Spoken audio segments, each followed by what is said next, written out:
Melanjutkan dari part sebelumnya di mana saat ini para tetangga mulai mengatakan tentang semua yang dia ketahui. Si tetangga mengatakan kepada ibu Suewe, pria yang baru saja datang ke rumah itu, apakah dia pacar Suewe. Kini, ibu mengatakan jika dia tidak tahu tentang hal itu. Suewe belum mengetahuinya. Kini, si tetangga kembali mengatakan orang itu tampaknya sangat kaya. Mobil yang dikendarainya harganya 2 atau 3 juta. Si ibu tercengang mendengar hal itu. Tetangga kembali menambahkan, jika Su Ewei bisa menikah dengannya, hidupmu dan Xiaoji akan lebih baik. Jadi kamu harus berusaha untuk mendapatkan itu. Kini si ibu Su Ewei mulai mengatakan, masa depan Su Ewei yang sedang kita bicarakan, aku tidak ingin menjadi beban baginya atau memaksanya mencari seseorang yang tidak disukainya. Semua tergantung pada dia. Tetangga kembali mengatakan, aku tidak tahu apa yang dipikirkan Su Ewei, tapi cowok itu pasti tertarik padanya. Maksudku, dia datang sama-sama ke rumah kita ini. Jadi, kau harus membujuk itu. Setelah mengatakan itu, tetangga satunya pun kini mengatakan kepada tetangga yang lainnya. Mereka kini membahas jika hal ini mungkin sulit untuk didapatkan. Karena ketika datang ke rumah, tentunya pria akan mulai punya pandangan yang berbeda. Mungkin awalnya dia menyukai si Su Ewei, tapi melihat kondisi yang ada, kemungkinan itu akan dibatalkan. Kemudian kita kembali diperlihatkan dengan si ibu yang kini langsung menemui Su Ewei dan bertanya tentang apa ini semua. Si ibu menanyakan apakah Su Ewei punya hubungan dengan pemuda yang sebelumnya. Kini Su Ewei mengatakan jika pemuda itu merupakan klien utama perusahaan mereka. Dia datang untuk memeriksa lokasi konstruksi hari ini. Hujan mulai turun dan dia memberi tumpangan Su Ewei untuk pulang. Tidak ada hubungan apapun di antara mereka. Si ibu kini bertanya apakah klien itu tertarik padamu. Su Ewei pun terdiam mendengar hal itu. Dia teringat jika sebelumnya Shen Yuan sempat membawa gadis yang cantik ketika bertemu dengannya. Kemungkinan dia itu merupakan pacar dari Shen Yuan. Kemudian Su Ewei langsung mengatakan kepada ibunya jika dia tidak tahu tentang perasaan Shen Yuan itu. Kini ibu menanyakan apa pendapatmu tentang pemuda itu.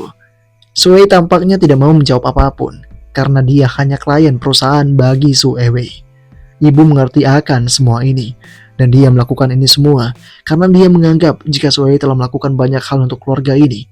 Karena sejak ayah sudah meninggal, sosok dari Su Ewei inilah yang telah menopang keluarga ini.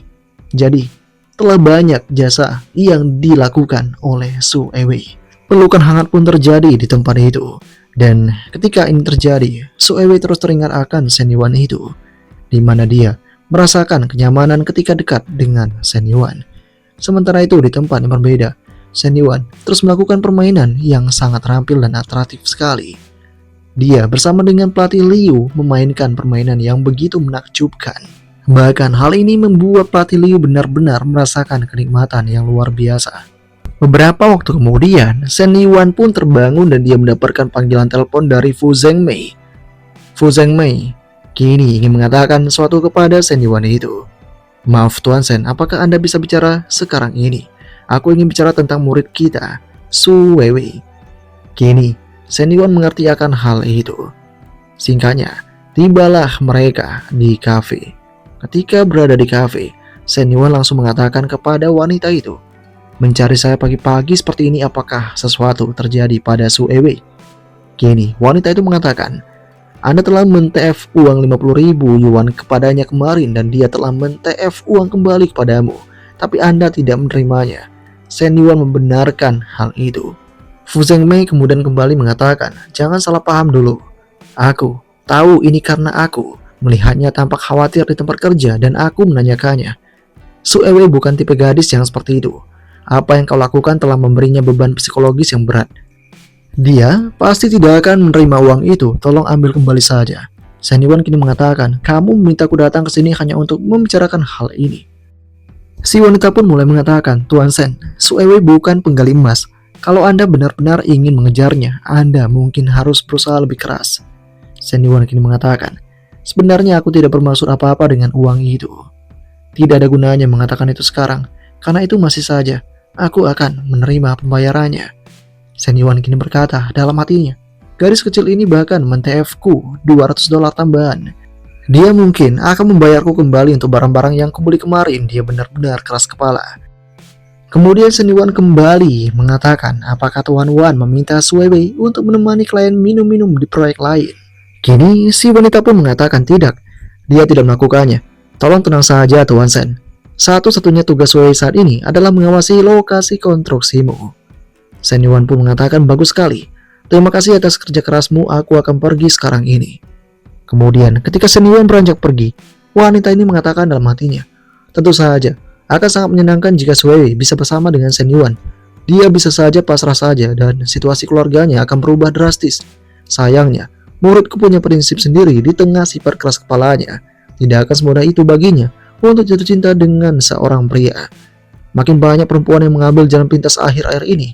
Gadis seperti Wei sangat langka sekali. Beberapa saat kemudian, ketika Shen Yuan berada dalam mobil, dia mendapatkan panggilan telepon dari Nona Lin.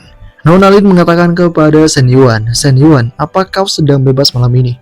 Ingin minum beberapa minuman di kafe? Shen Yuan mengatakan, aku bebas. Mari kita ke tempatmu saja. Meskipun suami akan kembali pada malam ini, Shen Yuan tidak peduli akan hal itu.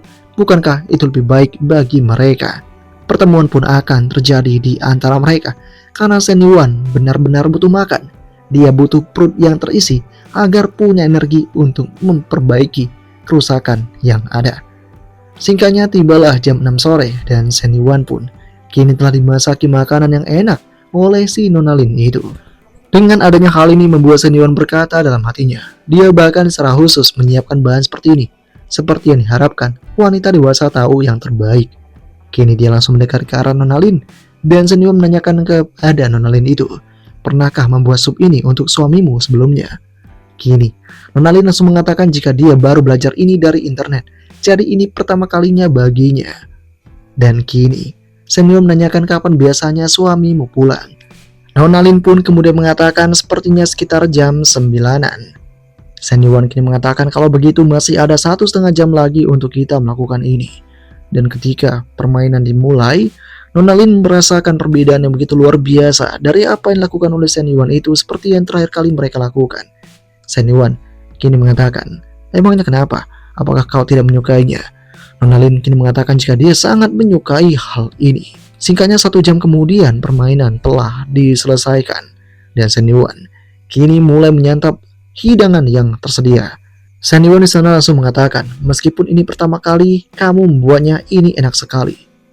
Nona Lin kemudian mengatakan, suka, aku bisa sering membuatkannya untukmu di masa depan. Nona Lin juga menambahkan jika pada saat ini dia sudah memutuskan untuk bercerai dengan suaminya. Dia ingin mengejar kebahagiaan sejati. Shen Yuan yang mendengar itu langsung mengatakan, itu kabar bagus Kakak Lin. Selamat karena kamu berani mengambil langkah ini. Saat ini Shen Yuan pun tahu jika kebahagiaan Nona Lin jauh lebih penting dan nilai kesukaan Nona Lin kini meningkat ke 66. Nona Lin juga mengatakan kepada Shen Yuan, terima kasih karena kehadiranmu aku bisa membuat keputusan. Shen Yuan kini langsung mengambil wajah dari Nona Lin sambil mengatakan, aku tak bisa disalahkan untuk itu. Aku bukan pihak ketiga yang menghancurkan pernikahanmu. Nona Lin pun kemudian mengatakan jika bukan itu yang dia maksud. Shen Yuan pasti tahu maksudnya. Dengan segala yang terjadi membuat Shen Yuan berkata dalam hatinya, ini kabar baik bagiku. Setelah dia bercerai, aku bisa menghabiskan uang untuk Nona Lin secara terbuka. Apakah Nona Lin punya konstitusi yang membuat keterkenalannya meningkat hanya dengan sentuhan? Jika aku datang dan memadamkan api beberapa kali lagi, lalu kami pergi berbelanja beberapa kali, dia seharusnya bisa mencapai angka kesukaan di atas 90. Sementara itu beberapa saat kemudian tibalah suaminya, si Nona Lin yang kini memandang ada mobil yang aneh, G-Wagen. Dia tahu jika mobil ini tidak ada di lingkungan mereka, karena ini merupakan mobil yang mahal.